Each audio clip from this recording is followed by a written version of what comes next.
Il y a eu le cyclone 48, ça a fait beaucoup de victimes, beaucoup.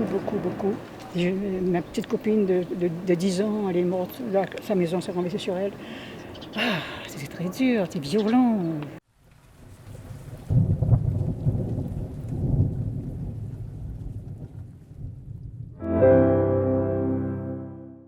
Quand j'étais petite, ça c'était très dur. Parce que j'habitais sur un endroit, sur le Gueule Rouge, la fin du Bras Sec, c'était loin, et quand il faisait du vent fort, ça tombait, les maisons ne tenaient pas. À une époque, il y a eu le cyclone 48, ça a fait beaucoup de victimes, beaucoup. Ma petite copine de 10 ans, elle est morte, là, sa maison s'est renversée sur elle. Ah, c'était très dur, c'était violent, des vents forts avec de l'orage, la pluie sans fin.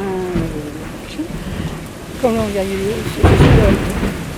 on habitait dans une petite cabane, dans le rouge, le bras du Bras Sec, et comme le vent était très fort, le vent a soulevé le toit et a déposé ça ailleurs, et nous on était sous la pluie, comme ça, à l'injure dehors. Et alors, pour savoir qu'on était vivants, mon papa ne pouvait pas nous voir, il faisait trop nuit. C'est que les éclairs qui éclairaient d'un coup pour voir. On n'avait plus de lumière, rien, puisqu'on n'avait pas d'électricité. Il fallait allumer une bougie ou une lampe à pétrole. Donc tout ça, sous le vent et la pluie, ça ne restait pas. Alors mon papa a eu l'obligation de dire, il a dit tout le monde répond quand je dis le nom. Alors voilà, on a répondu, il a dit bon, tout le monde est vivant. Bon, je vais aller chercher du secours. Il est allé chercher du secours. 5 hommes, on était 5 enfants. 5 hommes est venu, on a mis un enfant sur le dos et on est parti. Il fallait passer des ravines, ainsi de suite.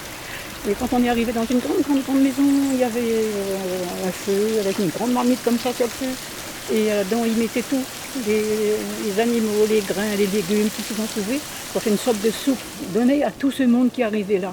Moi, j'avais plus de vêtements, j'étais nue comme un verre. J'avais honte parce que j'avais déjà 9 ans, 8 ans. J'avais déjà 8 ans. Alors j'avais honte, je regardais tout le monde et je faisais ça. Et alors une dame est arrivée, elle a dit à ma maman, il faut lui donner un petit vêtement, elle fait pitié, elle tremble, il fait froid. Et la maman a dit, non, là j'ai plus de vêtements, tout est mouillé. Alors il y a une autre qui est revenue, elle est venue avec une petite brassière qui est arrivée là. Et l'autre a dit, donne-lui une petite culotte aussi. Ça fait voilà. En sortant de là, il y a une vieille maison à côté, pas à côté de chez nous, mais un peu retirée.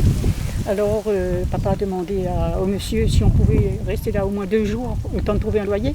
Il a dit oui, on est resté dans sa petite paillote là, et après on a déménagé, on n'avait pas de chose à porter. Le déménagement, c'était juste emmener notre corps, on n'avait plus rien. Alors on est parti, papa a trouvé une maison, on est habité là-bas, dans la ville, dans le village.